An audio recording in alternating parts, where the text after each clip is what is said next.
Ito ang Broad Streamcast Communicators, ang naiba at kakaibang plataforma sa digital broadcast mula Luzon, Visayas, Mindanao hanggang sa iba't ibang dako ng mundo. Broad Streamcast Communicators, ang sandigan ng sambayanan mula sa walang labis at walang kulang na pagbabalita, paglilingkod, maglalahad ng mga mapagbuong komentaryo at usaping pambayan para sa kapakanan ng karamihan. Broad Streamcast Communicators, tuwirang maglilingkod ngayon hanggang sa susunod na henerasyon.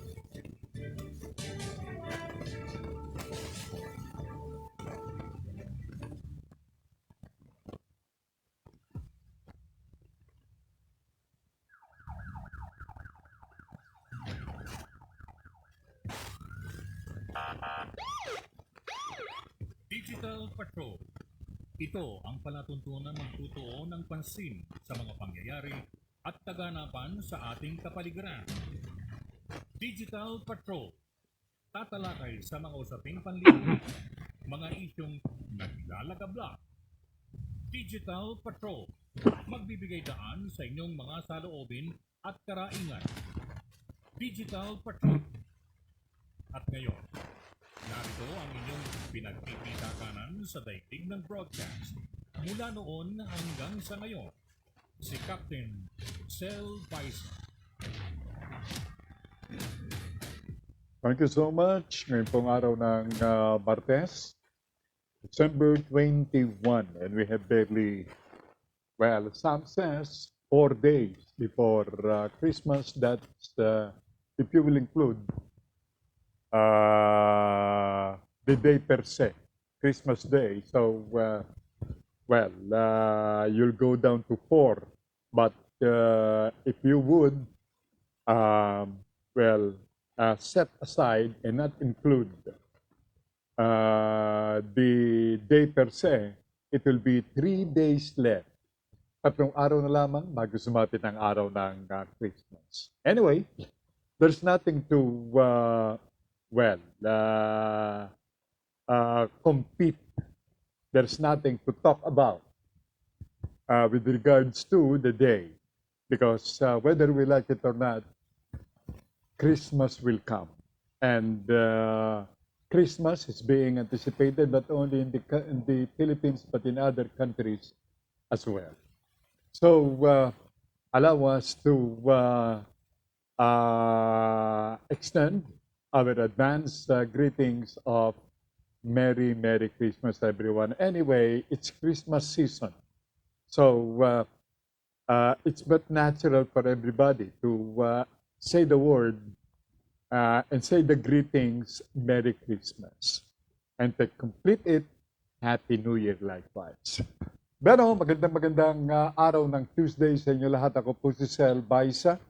And again, I will be accompanied by my technical director, Nash, and the chef of the program, Nanette. And how is everybody? We hope everybody is okay. But of course, ang ating pong pakikiramay pa rin sa ating mga kababayan na naapektuhan ng bagyong Odette in many regions of the country, particularly dyan po sa Mindanao at Kabisayaan. Well, let's pray for them. And if we could donate something for their upliftment, well, why not? Well, our brothers in profession had put up fundraising efforts para dito sa ating mga kababayan na salanta ng bagyo. We'll elaborate that in a little while. Meantime, join me sa ating Tuesday edition ng inyong palatuntunang Digital Patrol.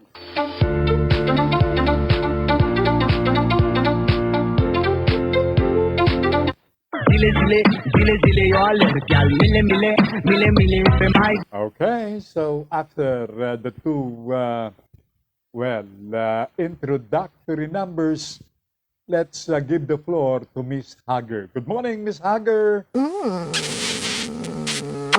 And, well, of course, as you very well know, once the program starts, tayo po'y automatically ihuhook up ang ating mga kasama sa Alberta, Canada through their program Pinoy Hour. And of course, through their platform o yung kanilang channel. While we, dito sa palatuntunang Digital Patrol, comes to you sa pamamagitan ng ating channel at platform na Broad Streamcast Communicators or BSC. Hello to John and wife Melody and children. Isa sa mga minds, isa sa mga nagtatag nitong Pinoy Hour sa Alberta, Canada. And likewise to all the Filipinos there are. Magandang umaga, oras dito sa Pilipinas at diyan sa Alberta, Canada. Magandang hapon sa inyong lahat. And to begin with, ako na nangyayari sa ating mga kasama sa Pag-asa Forecasting Center. The second day, the program found difficulties in connecting their lines.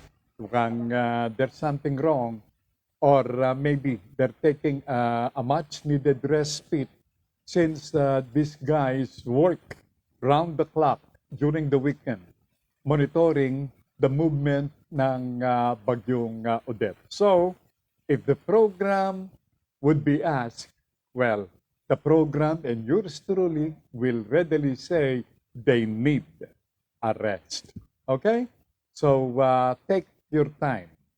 Rest at magpahinga because you deserve the respite. Yung ating mga forecaster ng Pag-asa Forecasting Center. Hi Manong, morning! Ang sabi ng aking youngest sister in the family, well, as you very well know by now, she's greeting us from Montreal, Canada, and she is Norma Uma Baisasway. All right? Why Uma? Well, that's my adopted nickname for her. And likewise, good morning to her husband, Ken, and children. And of course, to all the Montrealers in Canada watching the program, and likewise, all the provinces in that particular country.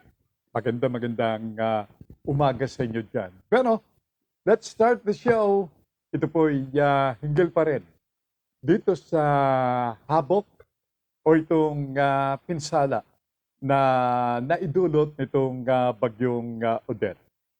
Incidentally, Bohol Governor Arthur Yap had called on and kanyang ipinaabot itong kanyang panawagan sa mga kinukulan ng DPWH at maging sa mga kinukulan ng DENR. In short, itong national government and of course, lahat ng mga agencies involved in total rehabilitation effort. Well, he sounded off the need para dito sa mabilisang paglilinis o pag-aalis nitong mga debris, mga naiwan sa lansangan at yung mga punong kahoy na natumba, na uproot at ganoon din itong mga poste na bumagsak as a result nitong malakas na hangin daladala ng bagyong Odette habang ito'y nasa kanyang kasagsagan. Good morning, Captain Sel Baisa, BSC family, and to all viewers, God bless po, keep safe. Coming from Mary Hilma Wong. Thank you so much, Miss Mary. Salamat sa iyong pagbate. Let's get back sa Montreal, Canada. Another sister of mine, the second from yours truly, doon po sa number ng aming pagkakasunod-sunod sa pamilya. I'm the eldest, and following me, I see LB Baisa, and LB has just passed her message saying, "Hi Manong, and all watching your program. Stay safe, everyone. God bless us. Thank you so much, LB, and hi to your husband, gods, and children. And again, to all the Montrealers sa Canada and those residents in various provinces diyan po sa bansang Canada. I hope everybody is doing well diyan sa Canada. At mukhang fall is beginning to be felt diyan sa Canada as indicative nitong snow na, well, bumabagsak at this time of the year. Yes. Fall is beginning to be felt sa Canada. Yung fall, ibig sabihin niyan winter. Winter means fall. And fall is another name for winter. Okay. Going back here in our country, another sister, Lyde Baisa.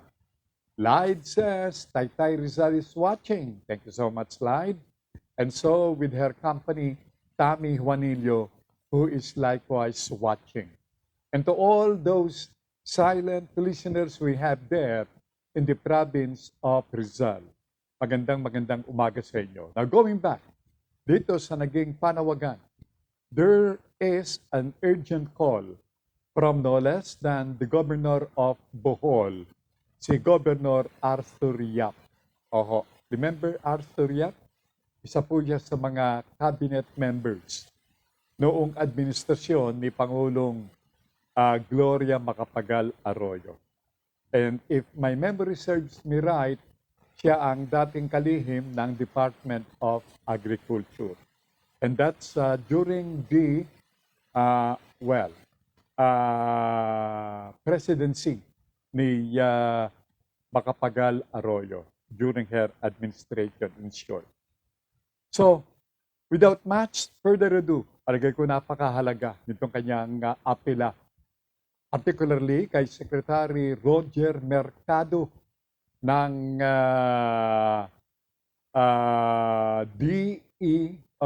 ng DPWH. But before that, ang sabi ni Norma, we are back on many restrictions here in Quebec. Restaurants here and schools are closed as of 5 p.m. today. As of 5 p.m., sarado na ang mga restaurants at mga eskwela. Mga eskwelahan dyan po sa Quebec na sumasakop sa Montreal, Canada. So, yung mga diners there are asked to take their dinner until 5 o'clock in the afternoon, then the establishment is closing. And similarly, that goes to all schools in Montreal, Canada. Thank you so much, Norma, for the information. Now, pakinggan natin itong panawagan ni Bohol Governor Arthur Yap. PWH, nananawagan kami kay Secretary Oging Mercado at saka sa regional office ng DPWH.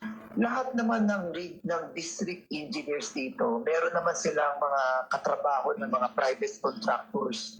Kausapin muna lahat ng mga contractors ngayon na i-move muna yung mga equipment, especially yung mga backhoe. Tulungan muna natin, i-clear muna natin lahat ng mga national passageways. Kasi ngayon, passable lahat, pero one lane lang. Kung one lane lang, nag-build up yung traffic. Si Governor Arthur Yap ng Bohol, sa Bohol, sa mga lugar na nasalanta as a result nitong pagbayo ng bagyong Odette. And in addition, nananawagan din si Governor Yap sa DPWH na pakilusin itong mga individual na mga nagmamay-ari ng chainsaw. Sapagkat kung ikaw yung nagmamay-ari ng chainsaw, ito po yung mga lagari na ginagamit sa pagputol ng mga giant trees. Itong chainsaw. Dahilan sa kakaibang abilidad nitong lagaring ito na makapagputol ng mabilisan ito compare dito sa manual na lagare na ginagamit sa pagputol ng kahoy. With the chainsaw, in a matter of minutes, putol. Kahit na gaanong kakapal o ganong katibay, ganong ang bilog o laki nitong puno. In a matter of minutes, putol. Ang sabi ni Governor Yap, sana pakipag-ugnayan ang DPWH and i-harness itong mga may rehistradong may-ari ng mga chainsaw sa DPWH to utilize na maputol yung mga bumagsak na mga punong kahoy sapagkat, well, of course, sa mga manual na pagputol nito, it will take time. But with the use nitong chainsaw, everything will be anticipated to be finished in a very, very short time. So yan po ang panawagan ni Governor Arthur Yap. Carmen Sevilla watching from Montreal, Canada. Ang sabi ni Mameng, watching, yan po ang sabi niya. Short for, well, she's watching the program sa kanyang tahanan sa Montreal, Canada. Hello daw, Mameng, from Nanette and Nash. At sabi nga ho ni Governor Yap, what they need ay yung mabilis na clearing operation ng mga kalsada. Sapagkat iisang lane lamang ang nagagamit sa kasulukuyan and this impedes yung mabagal na movement ng mga sasakyan. So what they need, what the Bohol authorities need, ay yung mabilis na pagkilos upang sa gayon, somehow, maibalik yung tinatawag na normalcy diyan sa Bohol, for one. And I'm pretty sure na yan din po ang nais ng mga pamunuan ng marami nating mga otoridad sa iba't ibang rehiyon ng Mindanao at Kabisayaan na nasiraan ng kanilang mga tahanan na uproot yung mga punong kahoy at bumagsak yung mga kuryente. And this resulted to itong kawalan ng kuryente at dahil sa ang water system ay umaasa rin sa kuryente kaya wala ring tubig. Napakahirap. Diyan po sa mga rehiyon na nasalanta ng bagyong Odette. Nasira ang mga tahanan, nasira ang beauty ng lugar. Yan pong Siargao, na isa sa mga may magagandang mga long line of beaches at mga pinagmamalaking man-made o God-made beauty ng kapaligiran. Ang ating Mother Nature ay nasira as a result nitong bagyong Odette. Now, incidentally, may I add na couple of minutes ago ay lumipad para ito sa ating mga kababayan dyan sa Siargao. And if you know a tourist there na stranded dahilan sa suspension nitong mga sasakyan going to their homes, presumably dito sa National Capital Region, don't worry, because isang C-130 ng Philippine Air Force have left Villamor Air Base this morning and they're flying to Siargao to purposely, pick up all those stranded tourists diyan sa Siargao, particularly those who are residing in Metro Manila area.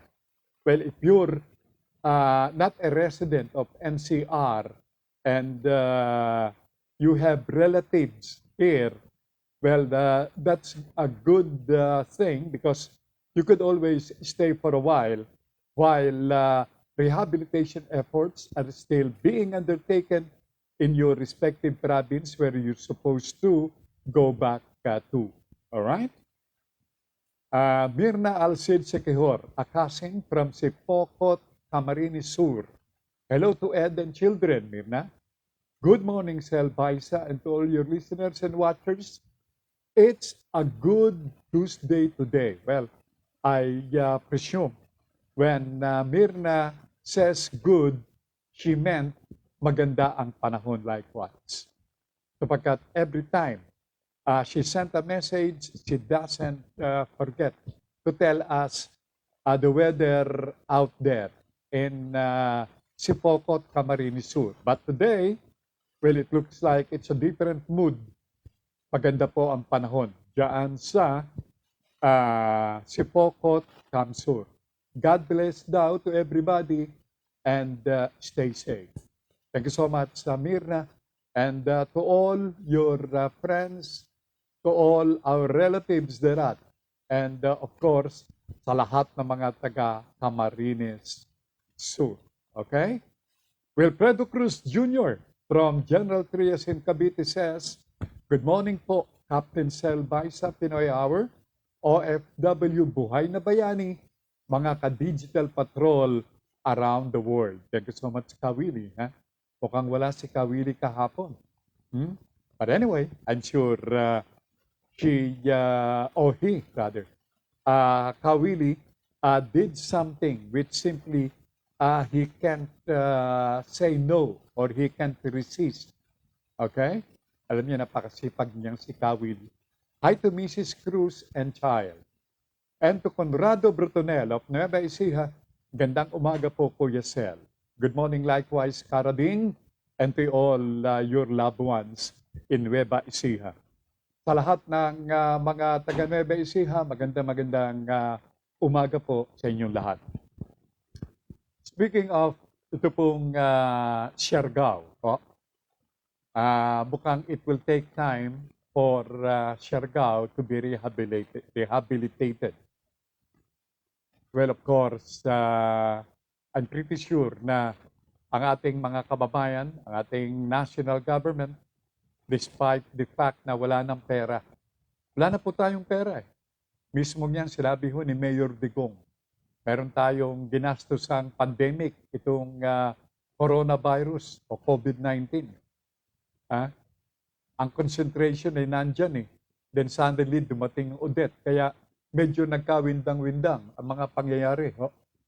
Now, of course, marami tayong mga kababayan na who came out from their shelters and in any way nagpakitang gilas. Alam niyo, sa panahong ito, yung bayanihan ng mga Pilipino ay inaasahan. At maaasahan mo naman kapag ganito mga pagkakataon when everybody's need or everybody come into the picture to help those who are in need. Okay, I'll go to that later. So, yung mga taga Siargao, hintayin po ninyo. Sapagkat lulan itong C-130 na isang supply plane ng Philippine Air Force ang mga numbers of relief goods intended for you, yung mga taga Siargao. Hintayin po lamang ninyo. Ang, kung hindi nagkakamali, itong travel time from Metro Manila area to Siargao is more than an hour. So, malapit-lapit na rin sila dyan. So, antabayanan po ninyo. Sapagkat aboard the plane, aboard the delivery and supply plane ng Air Force ay mga relief goods. Palagay ko may kasamang tubig yan, drinking water. Sapagkat nasira yung water line dyan sa Siargao and other regions devastated by Odette. Kaya first and foremost, kailangan nila ng tubig. Napakahirap ng wala kang mainom. Meron kang makakain, halimbawa, wala ka naman tubig. napakahirap po ng sitwasyon ng ating mga kababayan dyan. And to think na Christmas is just around the corner. Christmas is being felt. There Christmas all around. Ang sama naman ng dating. Ang timing ni Odette.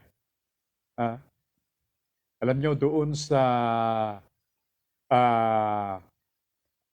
footage ng isang television network, akin po nakita yung nawasak na malaking Santa Claus diyan sa gawin ng Bohol.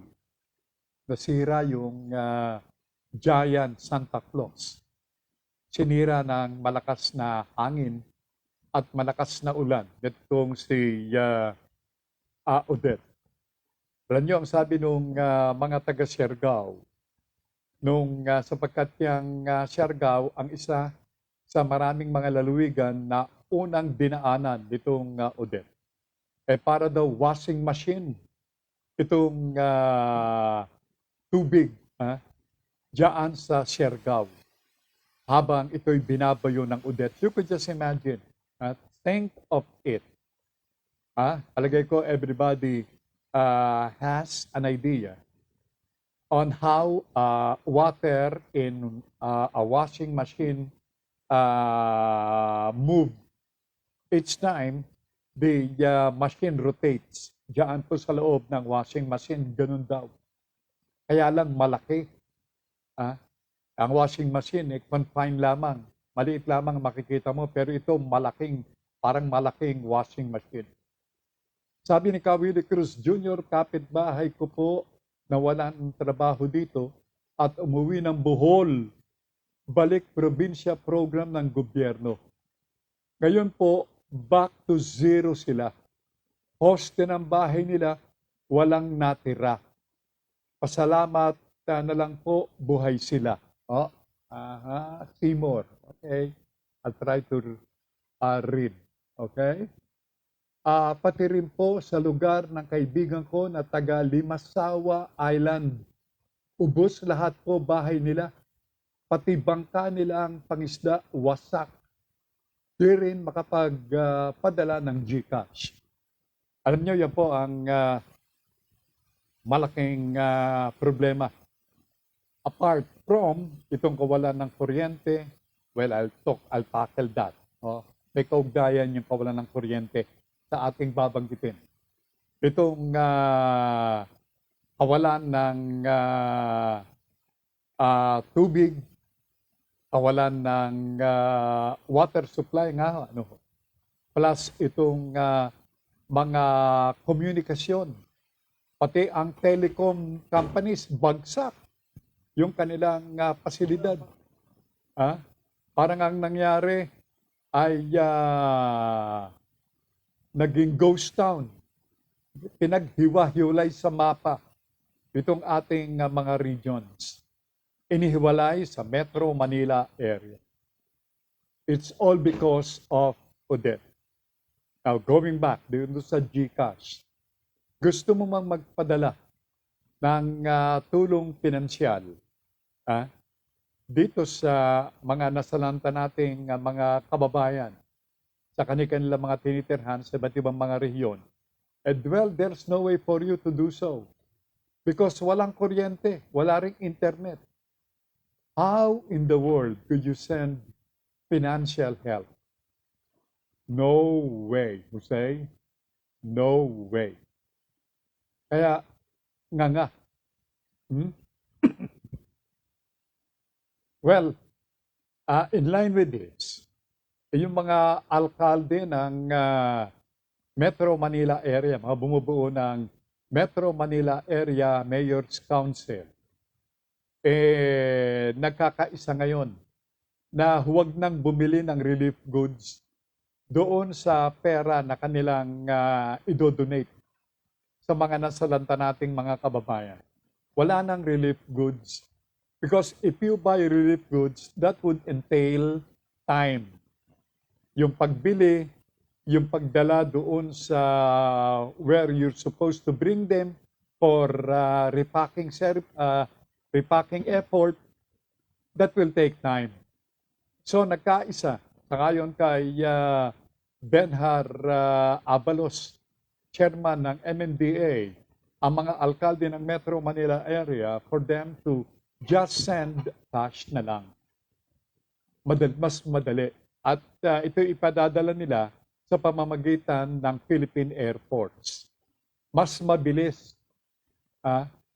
Pero yung ating mga kababayan, yung mga negosyante sa mga lalawigang nasalanta, kindly, huwag naman nating pairalin yung pagiging demonyo. Huwag naman nating pairalin yung pagiging tuso sa mga panahong ito, lalong-lalo na yung mga hoarders. Yan po ang panawagan ng DTI at maging ang DTI ay nagsabi na hindi nila papayagan itong pagtaas ng presyo ng mga pagkain, halaga ng mga canned goods, partikular doon sa mga nasalanta ng bagyo. Now, maging itong mga power company o yung mga gasoline company, oil companies, ang sabi ho ng mga oil companies, medyo spared muna. Tataas po ang presyo ng langis ngayong araw na ito dito po sa Metro Manila area. And likewise, those areas which were not listed as an affected part ng bagyong Odette. So meaning, kung ikaw ay doon sa lugar na nasalanta, no worries, sapagkat hindi tataas ang presyo ng langis dyan sa inyong lugar. Pero yung mga lugar na hindi nasalanta, well, of course, damay po sila dyan. Kasama sila doon sa halaga na itataas ng gasolina, halaga ng itataas na diesel, at halaga ng itataas na kerosene. Yan po mga gilok ng mga tagapakinig, itong kaganapan hinggil dito sa oil increase ngayong araw na ito. From Melito Rodelio Militante, ang ating Spanish-speaking na follower ng program, medyo tumapat dun sa lugar na hindi ko mabasa. Ayan. Un agradable lunes por la mañana, Sir. Alright. Thank you so much. Kay Melito Rodelio Militante. Salamat ng marami. Okay. Kalimutan ko yung Spanish. Binabanggit ko yun, nawala sa isip ko eh. Pero babalik yan. Okay? Sabi ni Willie Cruz Jr., bakit nga ba po dito? Di ba illegal laging diyan? Sana naman magising na po kayo. Yung bagyo, ayon kay Kawili, bagyo ngayon palakas ng palakas anya. Taon-taon binabagyo po tayo. Well, that's Mother Nature, sabi niya. Pero I know what he's driving. Itong hinggil sa kaingin, itong illegal at panununog ng mga puno. Isa po yan sa mga dahilan ng mga pagbaha. Okay? At ang sabi ni Kawili, Martes na, referring to Carmelitos Spanish greeting. Muchos gracias. Carmelito. O nga naman, Martes na ngayon na Kawili. Kasi ang bati niya Kalunes. Medyo nakalusot din sa aking pagbasa yung bagay na yon. Anyway, sabi nga po, everybody commits a mistake. But it's a good thing there is somebody who's always there to correct our mistake. Thank you so much, Ka Melito. Thank you so much, Ka Willie Cruz Jr. Pero ang Catholic Bishop Conference of the Philippines o CBCP. Nananawagan sa ating mga kabayan. At ito ay hinggil sa kanilang panawagan na maghandog ng 2 araw. Itong December 25, araw ng Pasko, and the day after, December 26, bilang mga National Days of Prayer. Para po sa ating mga kababayan, diyan sa Kabisayaan at Kamindanawan. Mula po yan sa CBCP, Catholic Bishops Conference of the Philippines. Yan po ang kanilang panawagan sa ating mga kababayan. Let's offer Christmas Day and the day after, December 25 and December 26, that's supposed to be Friday and Saturday, if I'm correct. 2 araw na atin pong ilaan sa pagbibigay ng panalangin para sa ating mga kababayan na naapektuhan nitong bagyong Odette. Now, sa iba po pong mga kaganapan, alam nyo, going back dito po sa bayanihan system ng mga Pilipino. Well, Mayor Digong says, wala ng pera, mga gilo ko mga tagapakinig. Naubos na.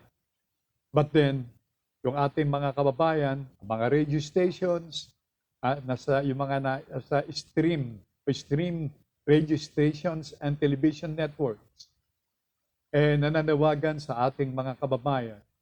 They put up the respective fundraising campaign. From Grace, praying para sa mga nasalanta po ng bagyo. Thank you so much, Grace. I believe Grace is watching from Bataan.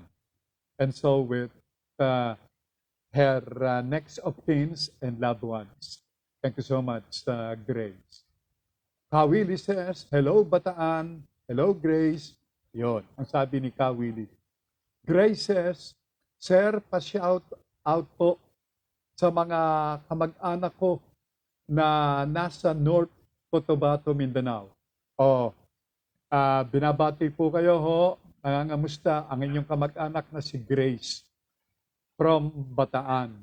And she's hoping na okay naman kayo dyan sa gawin ng North Cotabato sa Mindanao. Maraming salamat, Grace. And extend my regards to your loved ones, to your neighbors and friends who are watching Digital Patrol dyan sa lalawigan ng Bataan. Bueno, check your timepieces. The correct Philippine time para sa ating mga kababayan abroad who would want to be updated dito po sa tamang oras dito sa kanilang root country, ang Pilipinas. At this time of the morning, ang oras kinap ng 10:30 ng umaga.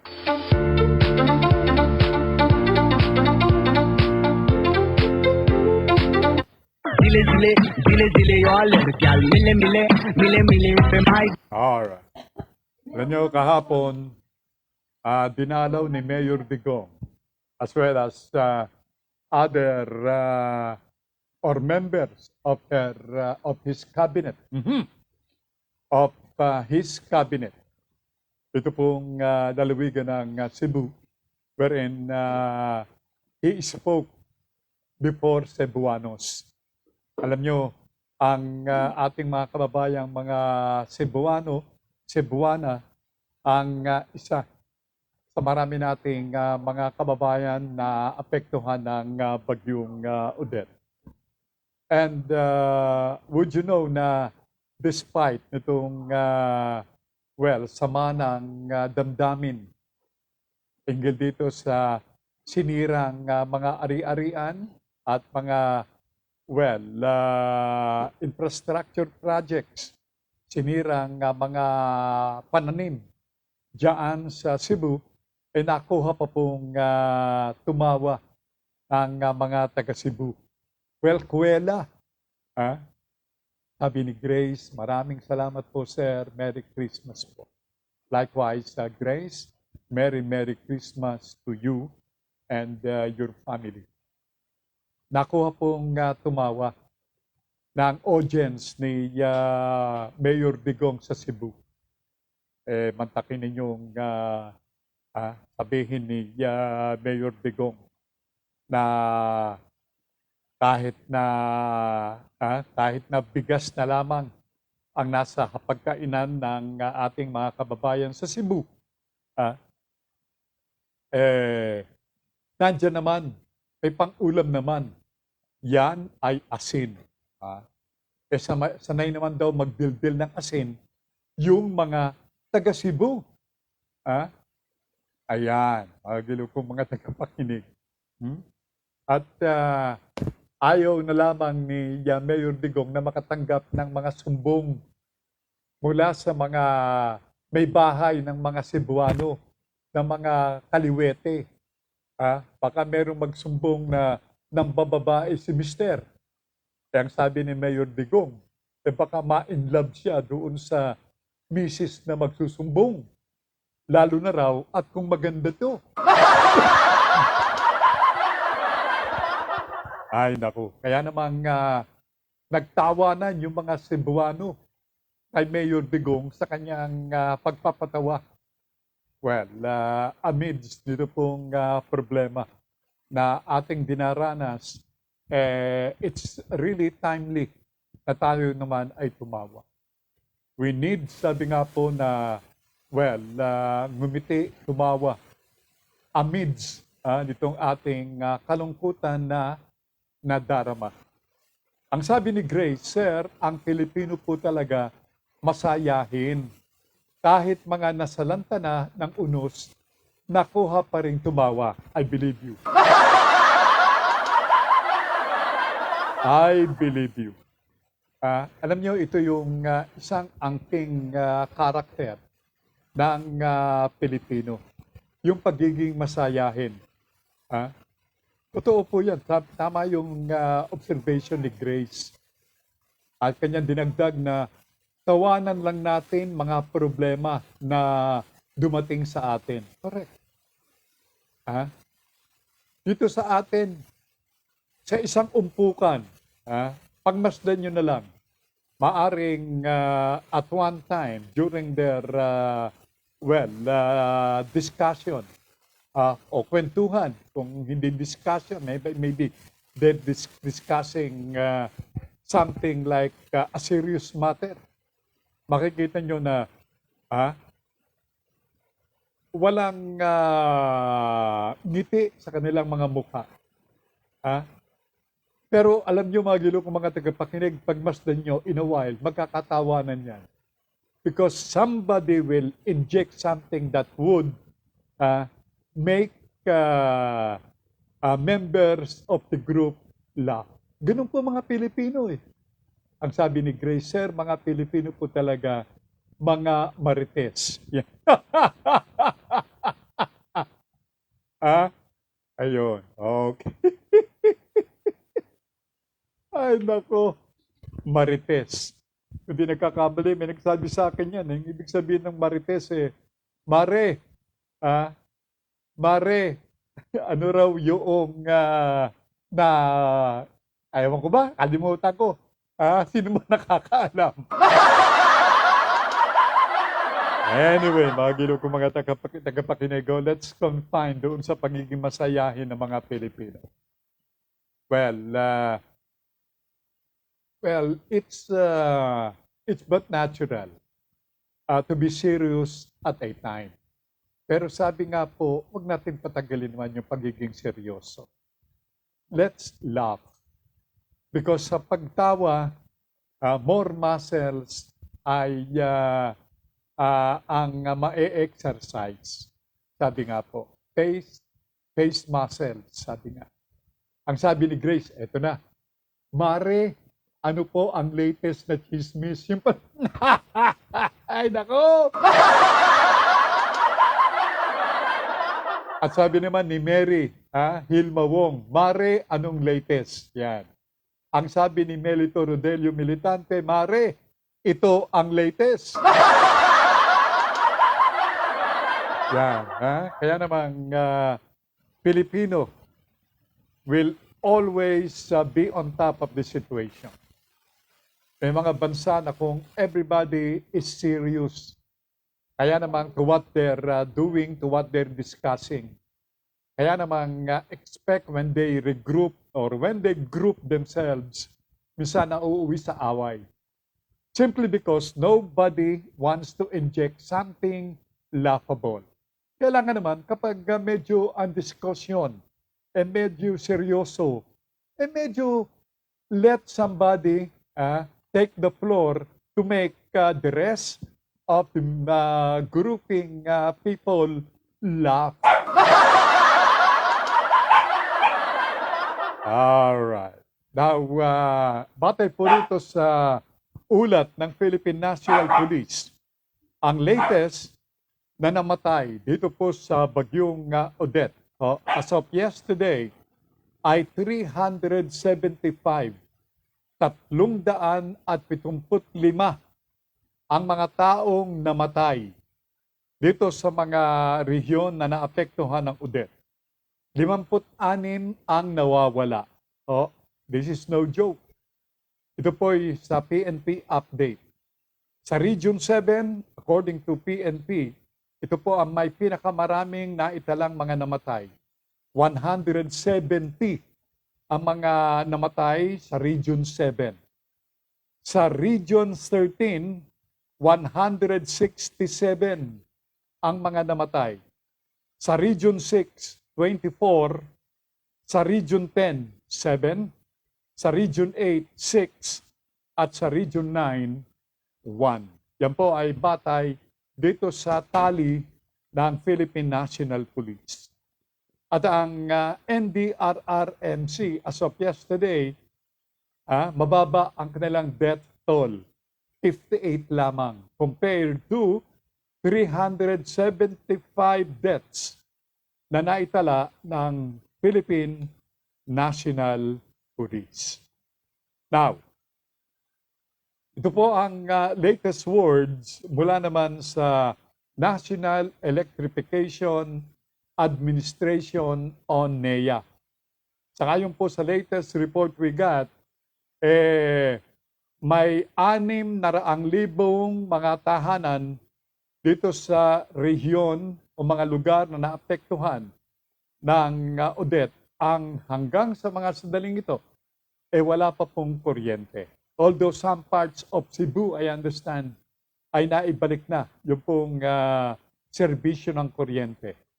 But there were 600,000 plus na mga household dito sa mga rehiyon na naapektuhan ang nawalan ng kuryente. Although NEA, ang ahensya sa elektrifikasyon, is trying its very best na maibalik in due time itong daloy o serbisyo ng kuryente sa mga lugar na naapektuhan.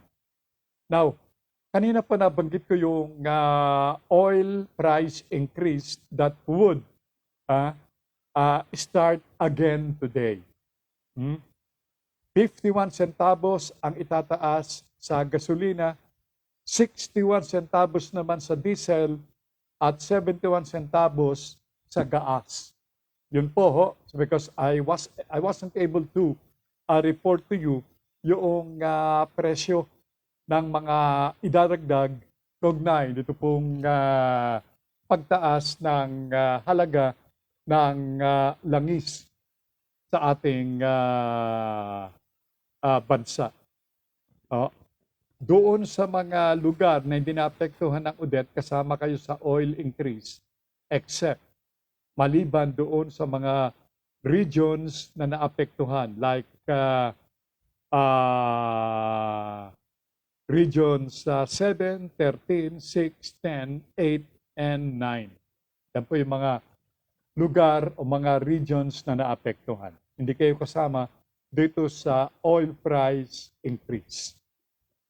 Now, in anticipation nitong pagtaas ng mga kababayan natin na uuwi ng mga lalawigan dito sa norte, this coming Christmas, kahapon, naobserbahan na itong pagtaas ng bilang ng mga motorista apparently coming from Metro Manila area na pauwi ng iba't ibang mga lalawigan dito sa Hilaga o gawing norte. Kaya naman, ang North Luzon Expressway authorities ay nagdagdag ng mga traffic enforcers. Ito ay upang to assist ang mga motorista, particularly those na magkakaroon ng problema sa kanilang pag-uwi sa mga lalawigan while inside NLEX. Nandiyan ang mga traffic enforcers ng NLEX to provide you a helping hand. Merong 1,200 na mga personnel ang NLEX na hinarness mula yesterday until January 3.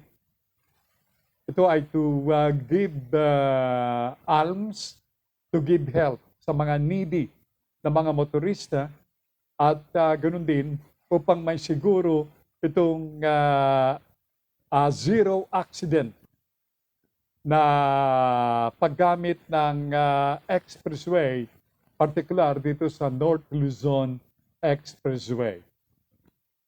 So, 102 personnel ang tutulong sa ating mga motorista.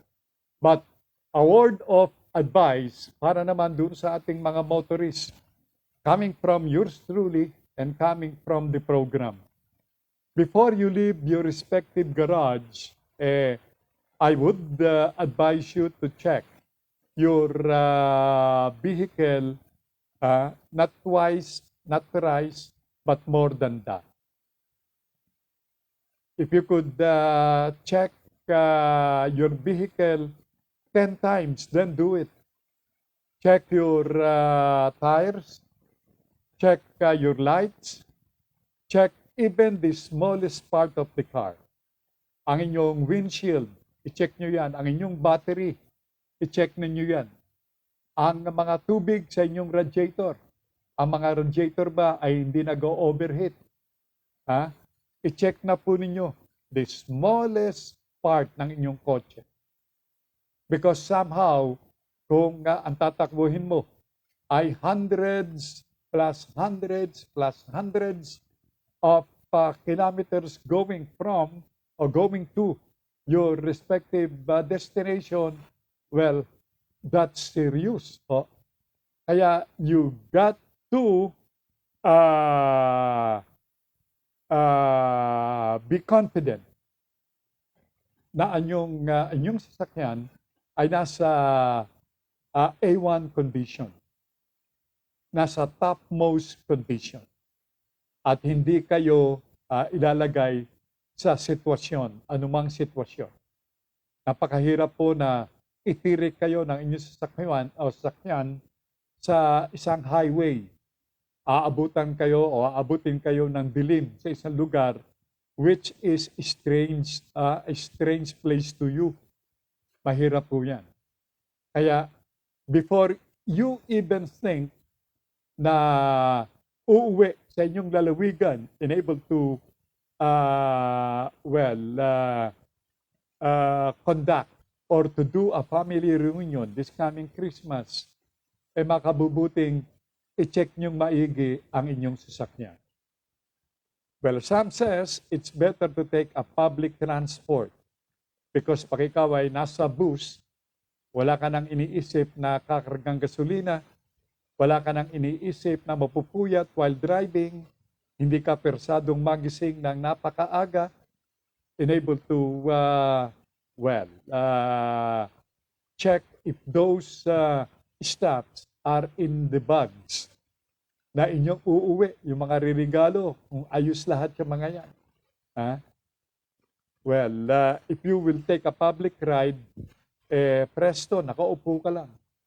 Convenient, sabi nga po. Hello to Lieutenant Commander Bernardo, Carlos Bernardo from Hawaii, Honolulu, Hawaii. Finally, he was able to get through the program. I received messages from him saying na he encountered difficulties in watching the program live. Thank you so much, Lieutenant Commander Bernardo. Ng Honolulu, Hawaii, isang Pilipino na may mataas na posisyon, mataas na rangko sa US Navy. Hello to his wife and relatives in Hawaii. Ang sabi ni Lieutenant Commander Carlos Bernardo, Aloha Brother Cel, kamusta po mga kababayan? Paalala lang, magsuot po tayo ng mask and keep practice social distancing. Maayos po kami dito sa Hawaii. Wala po kaming restriction sa lahat ng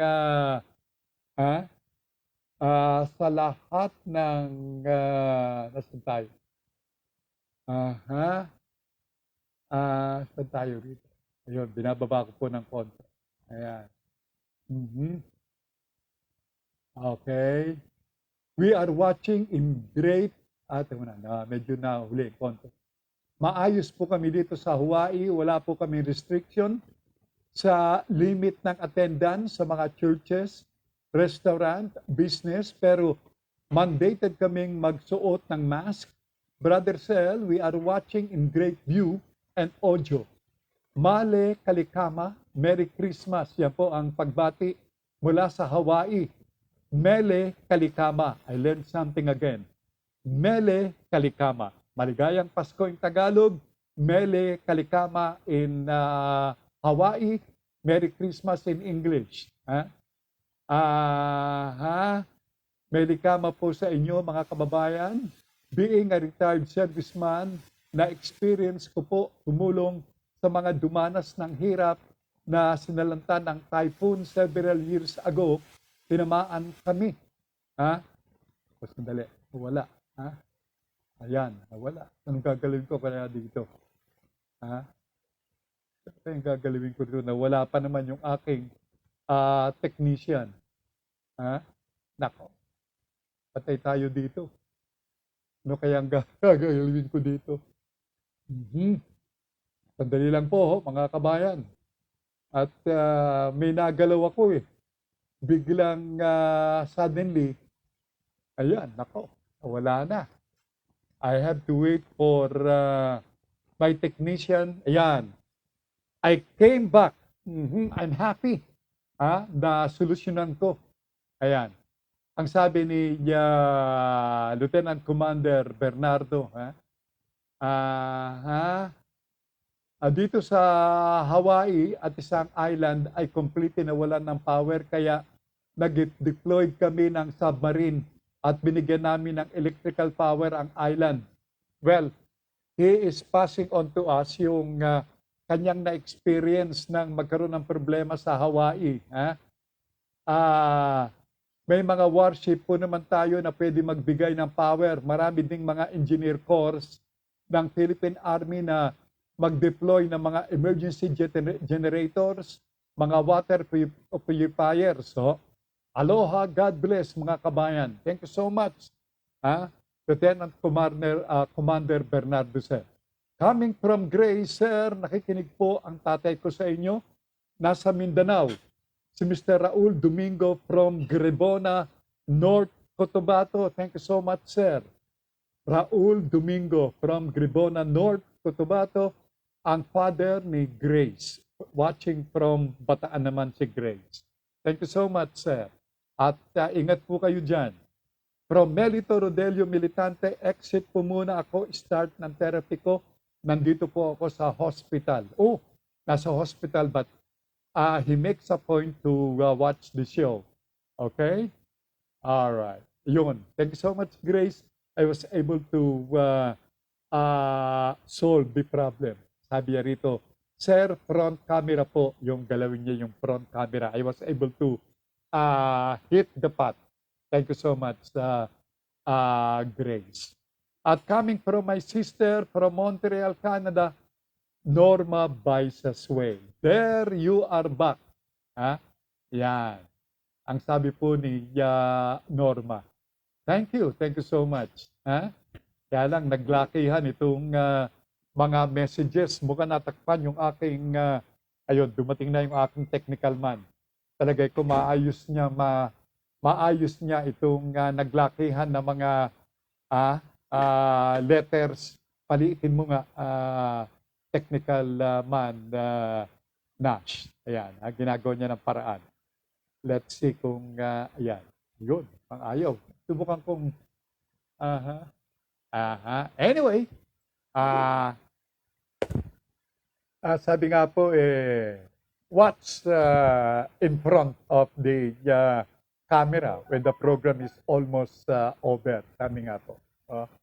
Pero mga gilo ko, mga tagapakinig, it's almost time to say adieu. It's almost time to say maraming salamat. At muli sa ating pong mga kababayan, let's offer prayer.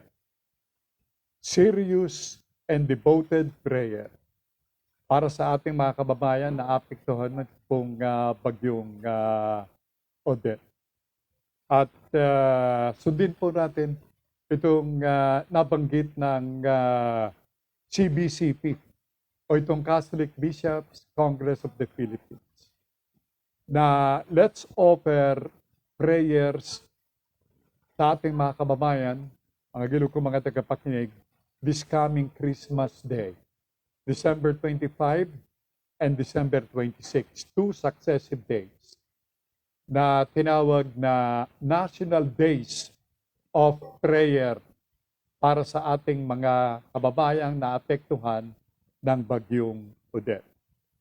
Again, maraming salamat po sa lahat ng mga nanood, sa lahat ng mga nagsipagkinig o nakinig ng ating palatuntunan. At maraming salamat po, Sir. God bless. Ingat po palagi para sa pamilya coming from Grace at from Mary Hilwa Wong. And I guess from everybody for that matter. My sisters here and abroad, my cousin from Kamsur, and everybody I know, those who bears a real Filipino heart, who have a heart, who have, a total care for every Filipino. Maraming salamat sa inyong lahat. And let's join everybody dito po sa darating na National Days of Prayer sa Pasko at sa Disyembre 26. Antabayanan po ninyo ang susunod na palatuntunan ng Buhay Online dito pa rin sa Broad Streamcast Communicators ni Binibining JC Bautista. Thanks, Nacel, and thanks to Semanita. Once again, ako po si Sel Baisa na nagsasabing thank you so much. Stay safe always. Diyos ti Agnina. The correct Philippine time, ganap ng 11 o'clock o alas 11 ng umaga.